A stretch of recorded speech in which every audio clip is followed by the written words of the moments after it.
말씀의 제목이 누구를 의지하고입니다. 우리는 믿을만하다라는 사람들이 다 있지요. 그리고 내 편이다 라고 생각하는 사람들도 있습니다. 특히 믿을만하고 의지할 만한 사람, 내 편인 사람이 있으면 너무 좋지요. 그리고 그런 사람들이 많으면 많을수록 우리는 좋다라고 생각합니다. 믿을 만한 사람이 있으십니까? 혹시 그것이 남편일 수도 있고 아내일 수도 있고 또 어떤 친구일 수도 있고 가족일 수도 있을 것입니다. 믿을 만하다, 의지할 만하다, 이것은 우리의 삶에 있어서 없어서는 안 될 아주 중요한 여러 가지 것들 중에 분명 하나일 것입니다. 오늘 시편 18편은 다윗이 사울의 손에서 도망쳐 나온 뒤에 고백한 노래입니다. 그런데 다윗이 이 시편 18편에서 믿을만하다 라고 말하는 한 분이 계십니다. 다윗은 많은 사람들에게 선한 영향력을 준 사람입니다. 목사님들 중에도 이름을 다윗이라고 쓰시는 분도 많고 또 아니면 영어 이름을 다윗이라고, 즉 데이빗이라고 부르시는 분들도 많이 있습니다. 다윗은 세상적인 관점으로 보아도 그렇게 낮은 사람이 아닙니다. 많은 것을 가졌고 또 누렸던 그러한 사람입니다. 성공한 군인이었고 그것을 바탕으로 또 왕의 자리까지 오른 굉장히 성공한 사람이었습니다. 그것뿐만이 아니라 타고난 음악가이면서 또 연주자였습니다. 성경에 보시면 사무엘상 16장 23절 말씀을 가만히 보면 사울 왕이 악귀가 들려 심한 두통으로 고통받고 있을 때 다윗이 하프를 키며 노래를 하면 그 두통이 나았다라고 기록되어 있습니다. 또 이 다윗은 자신의 마음을 시편을 통해서 매우 서정적으로 자연에 빗대어서 잘 표현하고 있는 것을 우리가 봅니다. 군인 같은 이런 면과 또 시인과 음악가 같은 이 두 가지의 양면을 다 가지고 또 그것을 마음껏 발산했던 그런 사람입니다. 수많은 시편을 노래했고 또 제사장들과 백성들에 앞서서 예배 때에도 자신이 부른 시편을 또 많은 사람들에게 들려주기도 하며 예배의 한가운데에 섰던 사람이기도 했습니다. 군인으로는 패한 적 없는 그런 용사 중에 용사였습니다. 이런 면만 있느냐? 또 그렇지 않습니다. 그가 자신의 재산에 대해서 기록한 구절이 있는데요. 역대상 22장 14절에 보면 그의 재산이 금 10만 달란트, 은 100만 달란트 이렇게 써놨습니다. 이것을 현대 도량으로 바꾸면 금은 3,400톤, 이게 뭐 얼마나 되는지는 모르겠지만 현대의 도량으로 바꾸면 그렇습니다. 그만한 많은 재산이 있었다라는 것이죠. 5톤 트럭으로 실어 나르면 680대에 실어서 금을 날랐다라는 겁니다. 은은 6,800대가 필요했다라는 것이죠. 5톤 트럭으로. 그만큼 돈이 많았던 사람이었습니다. 물론 이 돈은 하나님의 성전을 짓기 위해서 열심히 모은 것이었지만 어쨌든 자신이 가지고 있는 금액을 적어 놓은 것이면 분명합니다. 그뿐만이 아닙니다. 아들들 또한 걸출을 했습니다. 외모라면 둘째 가라면 서러워할 압살롬, 또 똑똑하기로도 둘째 가라면 서러워할 솔로몬을 자녀로 두고 있었습니다. 굉장히 성공했고 잘 사는 삶입니다. 그리고 아주 밑바닥에서 목동의 막내 아들로 태어나서 왕의 주위에까지 오르고 또 그가 광야에서 붙들었던 하나님을 삶의 마지막까지 붙들고 살면서 그 은혜를 충만하게 누리고 갔고 또 후대에도 유대인들이 가장 존경하는 왕이며 또 다윗의 시대를 기다린다라고 말할 정도로 나라를 부강하게 했던 흠잡을 것이 거의 없는 그러한 삶을 살다간 사람이었습니다. 물론 분명 중간중간 실수하고 잘못한 부분도 있지만 그가 이룬 업적과 누리고 간 삶을 쳐다보면 그 실수는 좀 반대로 작은 것임에 분명합니다. 우리도 이렇게 살고 싶습니다. 경제적으로도 어렵지 않고 세상적으로도 힘들지 않고 또 자녀들도 잘 되고 이러한 복을 누리고 싶죠. 비결이 있습니다. 누구를 의지하느냐, 누구에게 도움을 구하느냐입니다. 다윗은 이 인생의 비결을 시편 18편에 감추어 두고 있습니다. 그리고 29절과 30절을 통해 그가 나의 삶의 비결, 나의 도움과 내 삶의 이 은혜의 비결이 누구에게서 오는가를 우리에게 들려주고 있습니다. 그는 분명히 하나님이라고 표현합니다. 다윗은 하나님에 대한 바른 지식을 가지고 있었습니다. 시편 18편 46절에 보면 하나님을 향하여 생존하시는 분이라고 말합니다. 살아 계신 분. 즉 멀리 계신 하나님이나 죽은 하나님이나 외면하고 계시는 하나님이 아니라 하나님은 살아계신 분이라는 말입니다. 특별히 다윗이 여기서 사용한 살아계신 분이라고 하는 것은 가까이 붙어 있어 숨소리가 들린다라는 표현입니다. 자신과 가까이 붙어 있어 하나님의 들숨과 날숨의 소리가 자신에게 들려지고 느껴진다라는 뜻입니다. 그만큼 멀리서 살아계신 분이 아니고 나와 관계없는 살아계신 하나님이 아니고 내 옆에 바짝 붙어서 그 하나님이 내쉬는 숨과 들이마시는 숨소리가 나에게 느껴지고 들린다라는 뜻입니다. 그것이 다윗이 고백하는 하나님입니다. 살아계신 분이라는 의미입니다. 시편 52편과 142편에도 생존하시는 하나님이라는 말씀을 자주 씁니다. 그가 알고 있는 하나님, 그렇게 자신과 딱 붙어서 들숨과 날숨을 서로 느낄 만큼 가까이 계신 그 하나님을 다윗이 어떻게 알고 있느냐? 이렇게 고백합니다. 25절부터 27절입니다. 자비로운 자에게는 주의 자비로우심을 나타내시며 완전한 자에게는 주의 완전하심을 보이시며 깨끗한 자에게는 주의 깨끗하심을 보이시며 사악한 자에게는 주의 거스르심을 보이시리니 주께서 공고한 백성은 구원하시고 교만한 눈은 낮추시리다 라고 고백합니다. 다윗이 알고 고백하고 믿고 있는 하나님은 어떠한 분인가에 대해서 25절부터 27절까지 너무도 자세하고 너무도 명확하게 이 다윗이 고백하고 있습니다. 자비로운 자에게는 주의 자비로우심을, 완전한 자에게는 주의 완전하심을, 깨끗한 자에게는 주의 깨끗하심을 보이신다. 사악한 자에게는 거스리심을, 공고한 백성은 구원하시고 교만한 눈은 낮추시는 분이 하나님이시다 라고 하나님을 고백합니다. 다윗은 이 고백이 자신이 믿고 있고 알고 있는 하나님이었습니다.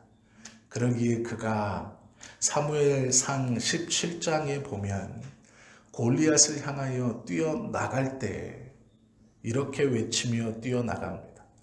다윗이 블레셋 사람에게 이르되 너는 칼과 창과 단창으로 내게 나오거니와 나는 만군의 여호와의 이름 곧 내가 모욕하는 이스라엘 군대의 하나님의 이름으로 내게 나아가노라 라고 고백합니다.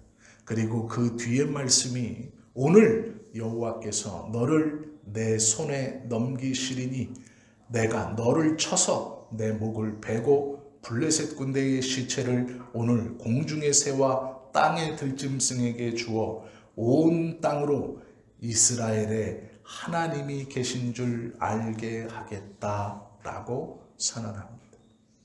이것이 살아계신 하나님에 대한 다윗의 고백입니다.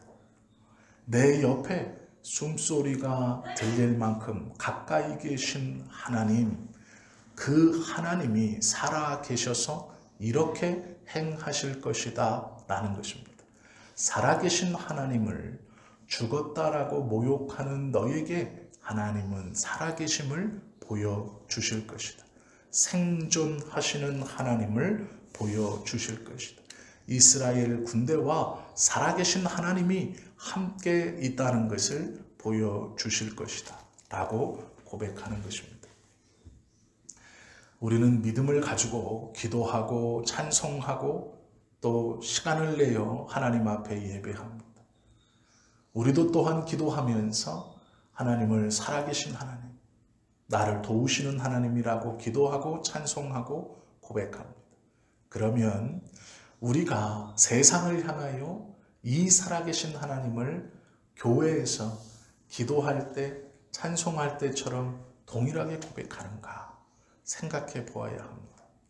살아계신 하나님께서 나를 통해서 이 땅을 향해 하나님의 뜻을 이루어 가시는가? 그것을 나는 믿고 있는가? 살아계신 하나님이 기도할 때만, 예배할 때만, 찬송할 때만 살아계신 분이고 교회 밖을 나가 세상을 향해서는 죽어있는 하나님이고 멀리 계신 하나님이고 관여하지 못하시는 하나님은 아닌가 돌아보아야 합니다. 다윗은 그렇지 않았습니다. 세상 앞에 그는 살아계신 하나님을 보여주겠다 외치고 나아갑니다. 이것이 다윗이 알고 있는 하나님이었습니다. 우리도 다윗만큼 하나님을 잘 알고 있습니다. 신앙생활의 연수가 결코 짧지 않습니다. 하나님의 말씀을 듣고 배우고 익혔던 날수가 결코 부족하지 않습니다. 우리도 알고 있고 기도하며 고백합니다. 그런데 우리는 삶의 문제에 있어서, 경제적인 문제에 있어서, 건강의 문제에 있어서 그 살아계신 하나님을 온전히 알고 있는, 그분에 대한 바른 지식을 가지고 있는가를 돌아보아야 하고 누구를 의지하고 붙들고 있는가를 다시 한번 생각해 보아야 합니다. 다윗은 제대로 알았습니다. 그리고 다윗은 그 아는 것을 실천했습니다. 바로 알고 있으니 바로 실천할 수 있는 것은 어쩌면 당연한 것입니다. 19절에서 20절까지 보면 나를 넓은 곳으로 인도하시고 나를 기뻐하심으로 나를 구원하셨도다. 여호와께서 내 의를 따라 상 주시며 내 손의 깨끗함을 따라 내게 갚으셨다라고 말합니다. 다윗이 하나님 앞에 고백하기를 나를 강조하고 있습니다. 이런 교만한 모습이 어디 있을까요? 그러나 21절부터 24절까지 다윗의 고백을 보십시오. 이는 내가 여호와의 도를 지키고 악하게 내 하나님을 떠나지 아니하였으며 그의 모든 규례가 내 앞에 있고 내게서 그의 규례를 버리지 아니하였음이로다. 또한 나는 그의 앞에 완전하여 나의 죄악에서 스스로 자신을 지켰나니 그러므로 여호와께서 내 의를 따라 갚으시되 그의 목전에서 내 손이 깨끗한 만큼 내게 갚으셨도다 고백합니다. 100% 완전히 순종하는 삶은 살지 못했지만 할 수 있으면 하나님을 그 하나님의 뜻대로 살려고 최선을 다했다고 하나님 앞에 스스로 고백할 수 있는 당당함이 다윗에게 있었습니다. 그가 죄를 지었을 때에도 하나님께서 선지자를 보내어 그 죄를 지적했을 때 그는 핑계치 않고 자신의 죄를 하나님 앞에 들고 나가 용서를 구합니다. 몇 날 며칠을 눈물로 지새우며 그 죄에 대해서 하나님 앞에 회개합니다. 그리고 하나님의 말씀이 떨어지면 그 말씀대로 행동했습니다. 100%의 순종은 아니었지만 100%의 순종으로 살려고 부단히 애쓰고 노력했던 사람이 다윗입니다. 다윗의 신앙이 어떠한가? 그의 아들 솔로몬이 다윗을 추억하면서 열왕기상 3장 6절에 하나님 앞에 하나님과 함께 살다 간 하나님의 종이라고 표현합니다. 우리의 자녀들이 우리를 추억하면서 하나님을 잘 믿고 살았던 부모님입니다 라고 말하면 그 신앙은 인정받은 신앙이라고 해도 될 것입니다. 가장 가까이에서 오랜 시간 나를 바라보았던 우리의 자녀들이 우리를 돌아보고 추억하면서 하나님의 말씀대로 살려고 몸부림치고 노력했던 믿음의 사람이었습니다 라고 추억하고 고백한다면 그의 신앙은 틀림이 없는 신앙일 것입니다.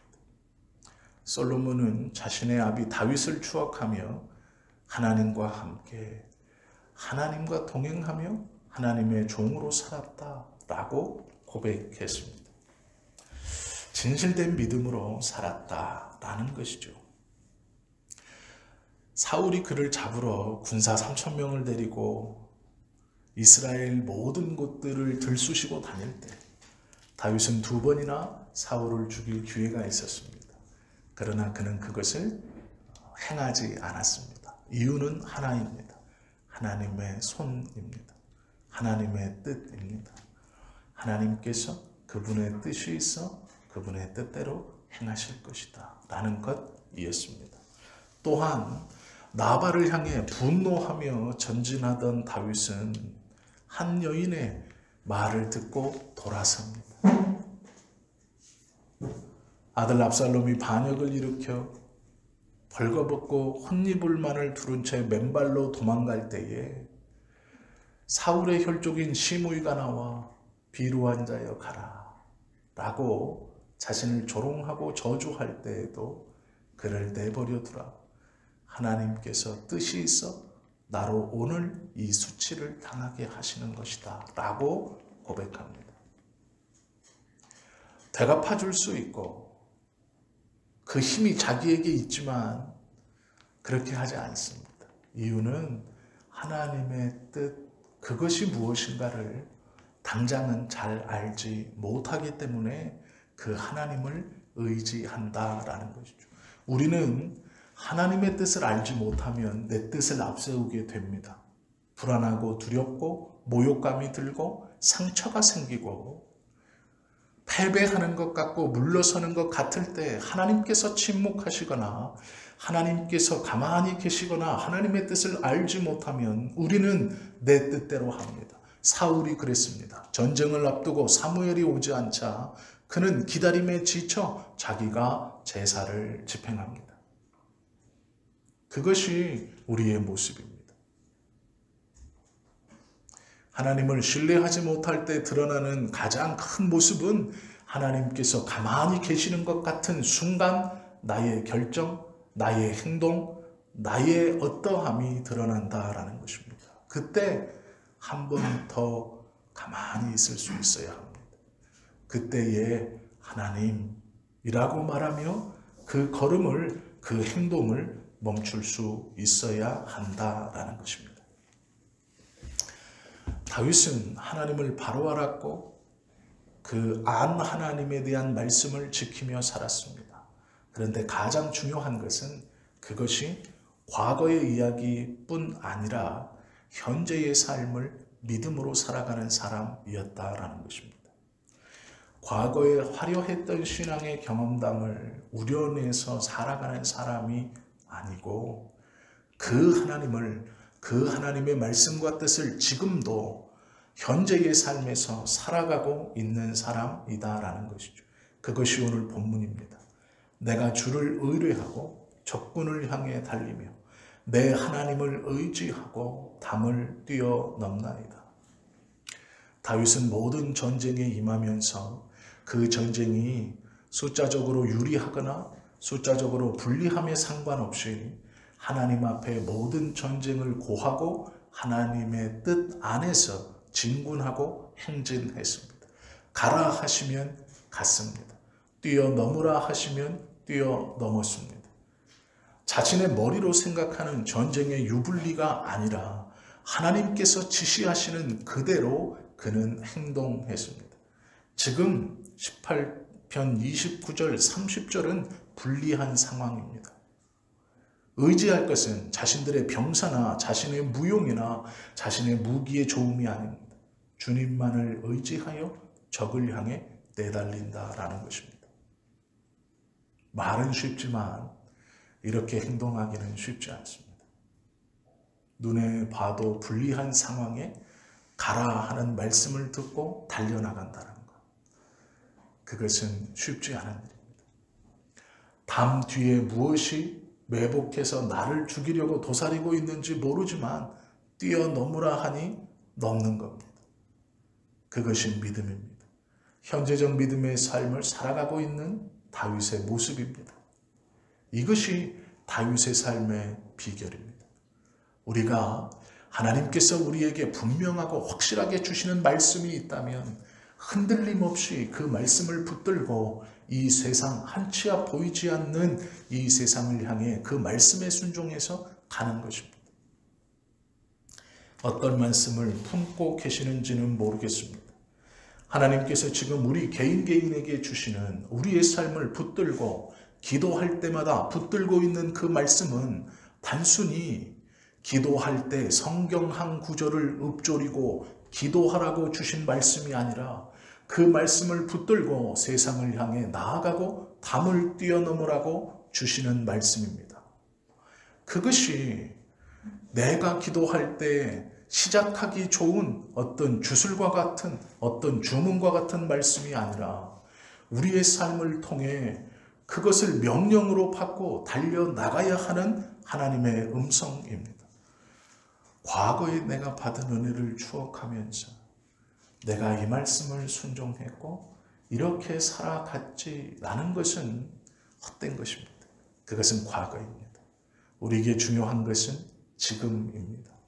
바른 하나님을 아는 것, 바른 하나님의 말씀을 실천하고 살았다면 오늘 또한 지금 그 말씀을 다시 실천하고 붙들고 뛰어나갈 수 있어야 합니다.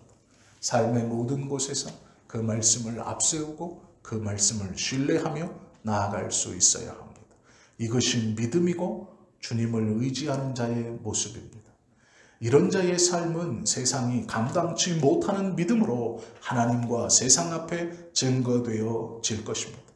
어떠한 사업이나 친구의 관계나 모든 삶의 자리에서 말씀을 붙들고 그 말씀을 부끄러워하지 않으며 하나님의 말씀 때문에 손해가 나는 것 같지만 그 바른 길을 가는 것, 주님이 원하시는 길을 가는 것, 그것이 우리의 삶의 모습이고 다윗이 살아왔고 우리에게 오늘 말씀을 통해 증거하는 삶의 모습입니다. 하나님을 제대로 바르게 알아야 한다는 것, 또 바르게 한 하나님의 말씀을 경외하고 순종하며 섬겼다는 것, 그것에 그치지 않고 지금도 그 말씀을 붙들고 현재적인 신앙으로 살아가야 한다는 것, 이런 믿음을 우리가 갖고 행할 수 있어야 합니다. 말씀을 마치려고 하는데요, 존 낙스의 이야기를 좀 해드리려고 합니다. 존 낙스는 스코틀랜드의 종교 개혁자입니다. 구교에 맞서서 이 개혁교회를 스코틀랜드에 새로운 복음과 믿음을 전했습니다. 오로지 성경으로만, 성경에서 기록되어져 있는 복음, 그것을 전하며 수많은 핍박을 받았습니다. 그런데 이 존 낙스를 가장 무서워했던 사람이 영국의 여왕 메리입니다. 우리가 아마 역사를 배우시면 피에 메리라고 들었던 그런 사람입니다.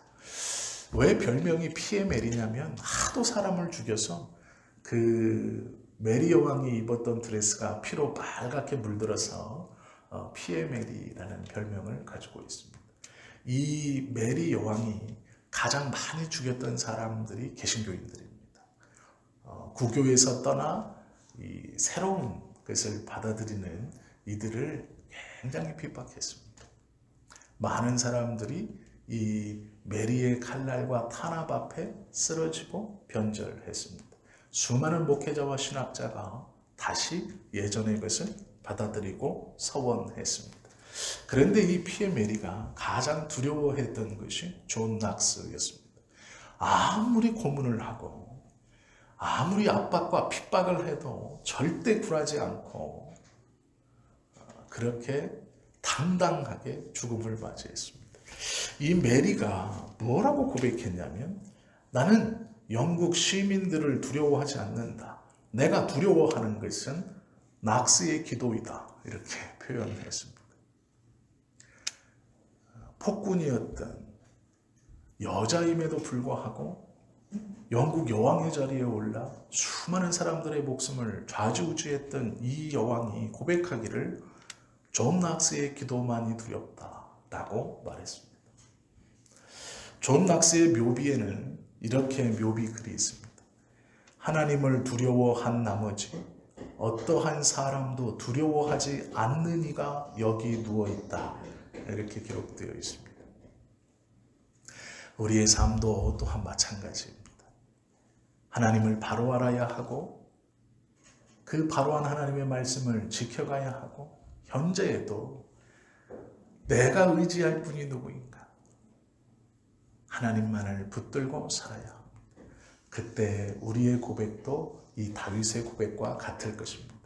내가 주를 의지하고 살아계신 하나님을 의지하고 세상을 향해 돌진하며 담을 넘어 하나님의 말씀에 순종하는 믿음의 사람이 될 것이다 라는 것입니다. 이런 삶이 우리의 삶이 되어야 할 것입니다. 과거만을 회상하는 것 언제까지 그렇게 하시겠습니까? 이제 그만 뒤를 돌아보며 그랬지 라는 신앙에서 오늘 다시 하나님의 말씀으로 그 하나님만을 의지하고 믿음의 걸음을 한 걸음 한 걸음 내어디디며 나아가시는 저와 여러분 모두가 되시기를 예수님의 이름으로 축원합니다. 기도하겠습니다.